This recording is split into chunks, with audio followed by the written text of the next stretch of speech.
Sorry, gue kebawa suasana nih. Hehe. Oke, kita mulai ya. Ini tuh bagus banget guys, seriusan ya Allah. Aku tuh masya Allah banget lah pokoknya. Tapi ada sejarah kelam di balik semua keindahan yang lo lihat hari ini. Check it out. Assalamualaikum guys, ketemu lagi sama gue Zaitun, teman traveling kalian anywhere, anytime. Kali ini gue mau ngajakin kalian menikmati keindahan reruntuhan Keraton Surasawan yang ada di Banten Lama dan mengulik kisah di baliknya. Tapi sebelum itu, please like dan subscribe dulu ya guys. Thank you. Sebagai informasi buat kalian guys, keraton ini didirikan sekitar tahun 1526 Masehi dengan luas mencapai 4 hektar dan tinggi benteng mencapai 2 meter. Walaupun hanya berupa reruntuhan, Keraton Surasawan masih memiliki beberapa bagian yang dapat dilihat seperti gerbang dan beberapa petak ruangan juga kolam yang dulunya dijadikan tempat mandi para putri sultan. Yang pasti, di tempat ini kita bakalan dimanjakan oleh pemandangan rerumputan hijau sejauh mata memandang. Masya Allah banget pokoknya. Guys, emang bener yang kalian lihat sekarang cuma reruntuhan. Tapi kalian harus tahu, ternyata reruntuhan ini menjadi saksi bisu kejayaan Kesultanan Banten juga kehancurannya.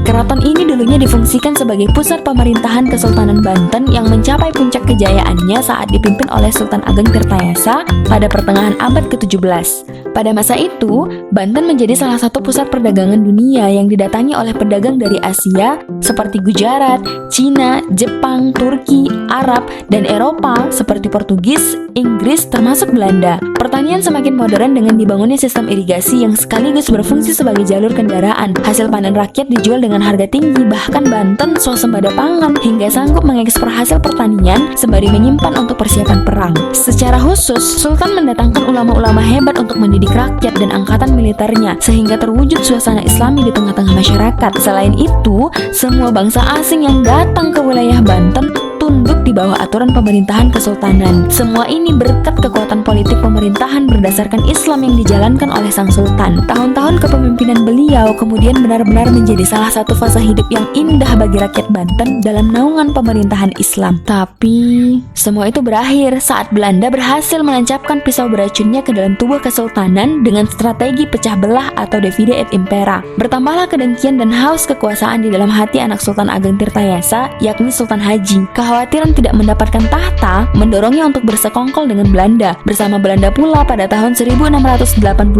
Sultan Haji fix mengkudeta pemerintahan sang ayah dan memenjarakannya hingga wafat pada tahun 1692. Tapi guys, karena sedari awal tidak berpegang teguh pada politik pemerintahan yang berdasarkan Islam seperti sang ayah, Sultan Haji justru membawa pemerintahan Banten pada gerbang kehancuran. Perjanjian demi perjanjian yang sangat merugikan kesultanan terus-menerus disepakati. Sebab Sultan Haji pada hakikatnya sudah tak punya kekuasaan. Ia ibarat wayang yang digerakkan sepenuhnya oleh dalang hingga akhir masa kepemimpinannya. Jadi ingat seseorang gak guys? Hehe. Dan di bawah kepemimpinan Sultan Haji inilah rakyat semakin sengsara.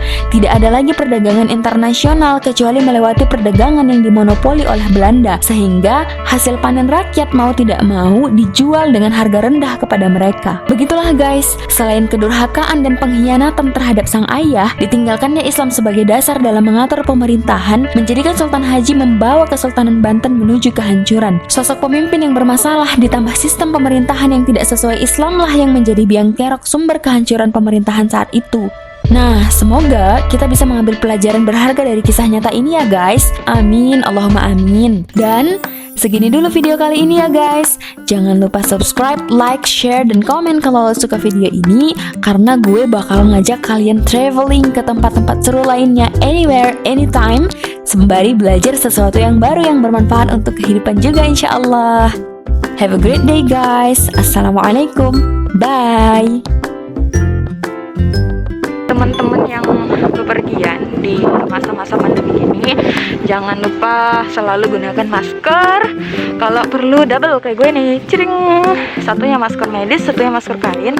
Karena kan kita nggak tahu ya, sekarang banyak varian-varian baru virus corona gitu. Jadi mencegah itu lebih baik daripada mengobati. Nah, gue lagi ada di dekat bentengnya. Gue mau ngukur seberapa tinggi sih dibandingin badan gue. Tinggi badan gue sekitaran 155. Pendek ya guys, sorry lah ya. Begitulah kemampuan tubuh gue berkembang.